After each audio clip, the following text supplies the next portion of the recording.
Good day everyone, especially to you ma'am. I'm Alyssa Cardin. So our report is all about Gagne's condition of learning.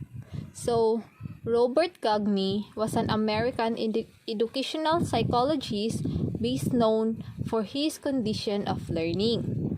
Gagne's work is sometimes summarized as Gagne's assumptions. So Gagne theory Gagne theory stipulates that there are several types and levels of learning, and each of these types requires instruction that is tailored to meet the needs of the pupil.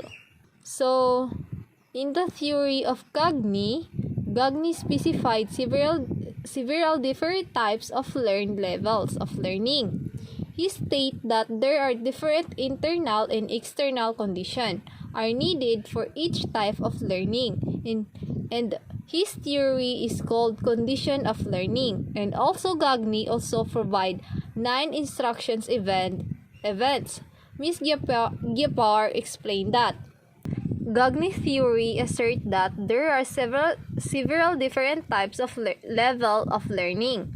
Gagne named 5 categories of learning, which is the verbal information, intellectual skills, cognitive strategies, motor skills, and the last one is attitude. So let's proceed to number 1 is the verbal information. So verbal information is taught using different techniques to aid in memory recall, using imaginary that helps students mix connections with the information and remember it more easily. So, as verbal information, it is a lot of facts, places, and names that use of learning strategies in meant to provide choose one's memories.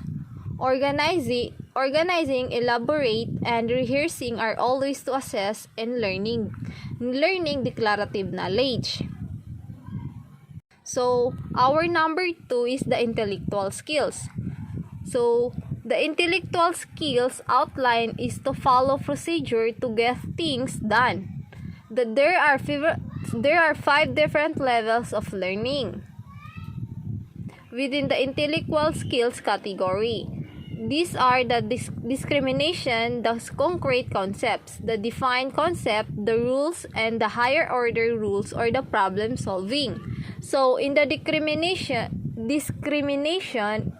is the capacity to classify objects by one or more of their characteristic.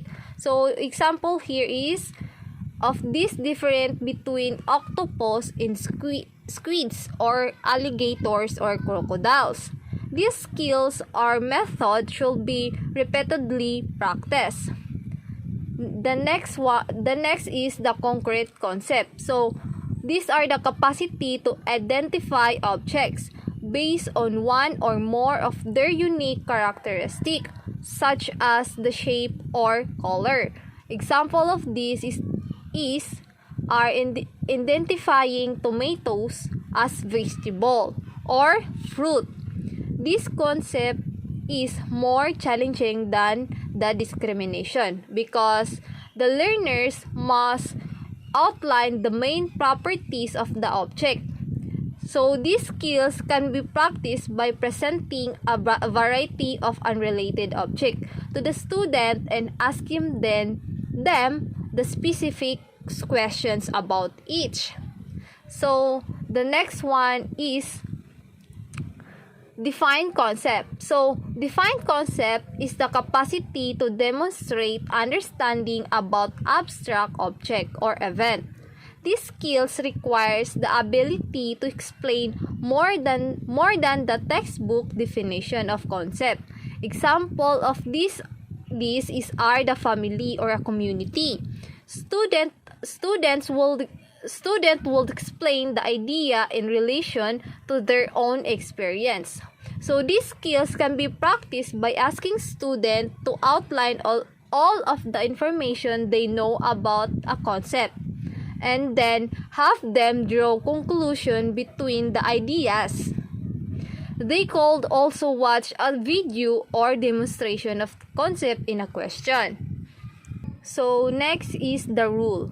The rule is the capacity to make connections between concept and object. Okay, this may include how to play a game. So, how to division or how to create a sentence that includes all necessary parts. These skills can be practiced by having each student recall the concept that create the rule for each idea.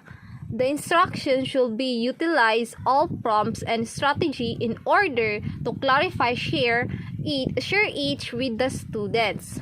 So, the last one of the number 2, the intellectual skills, is the problem solving or the higher order rules. So this is the capacity to integrate multiple rules to find a solution. So these skills can be practiced by reviewing information that is relevant to the problem. That instruction may also prompt them to discover new rules that may help them engage in a solution. So next is the cognitive strategies. So the cognitive strategies, there are few strategies for learning as well as for thinking, which are also called metacognitive strategies. Learning strategies include rehearsal, which involves copying and underlying information or reading it out loud. So these strategies help students control their everyday stress, manage their time effectively, and focus their attention on the task. So the next one is attitude. Attitude is found in the affective domain due to its unique state. It is often challenging to measure attitude as each individual must declare their own truth. So, attitude can be observed in one's own personal choices or actions. So, the last one of the condition of learning is the motor skills. So, the motor skills is the only category in psychomotor domain. So, the motor skills are physical action that are assisted and complex performance such as skiing, dancing, and skateboarding, or even writing with a pencil. So, these movements are evaluated in accuracy, smoothness, and speed. So, motor skills are also known as a psychomotor skills due to the coordination response required. So, psychomotor skills have their own sub-skills, which also known the part skills. So, part skills are taught with clear instructions such as diagram, checklist, and even picture to help the learners move in the right directions. It is important to note that part skills are best learned by continuous practice. So, learning hierarchies define what intellectual skills are to be learned in a sequence of instructions.